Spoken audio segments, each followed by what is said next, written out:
ठाणे जिल्ह्यातील मुरबाड तालुक्यातील शिवळे गावात घडलेल्या एका धक्कादायक घटनेने संपूर्ण परिसर हादरला आहे। अवघ्या 13 वर्षांच्या मुलाने एका शिक्षिकेवर जीवघेणा हल्ला केल्याची ही गंभीर घटना असून त्यामुळे कायदा सुव्यवस्थेसोबतच समाजातील वाढत्या गुन्हेगारी प्रवृत्तीबाबत गंभीर प्रश्न उपस्थित झाले। मिळालेल्या माहितीनुसार ही घटना रात्रीच्या सुमारास घडली। 13 वर्षीय मुलगा चोरीच्या उद्देशाने शिक्षिका सायली इसामे यांच्या घरात शिरला होता। घरातील कपाट फोडण्याचा प्रयत्न करत असताना सायली इसामे यांनी त्याला विरोध केला। त्यावेळी संतापाच्या भरात आरोपी मुलाने धारदार शस्त्राने शिक्षिकेवर वार करण्यास सुरुवात केली।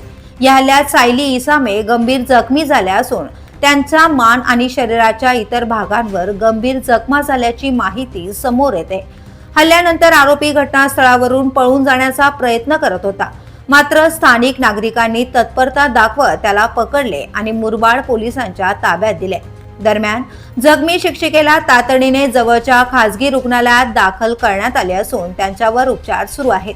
त्यांची प्रकृती चिंताजनक असल्याचं सांगितलं जातंय। या घटनेनंतर गावात संतापाचे वातावरण निर्माण झाले असून नागरिकांनी आरोपीवर कठोर कारवाईची मागणी केली आहे। पोलिसांनी या प्रकरणी गुन्हा नोंदवून पुढील तपास सुरू केलाय।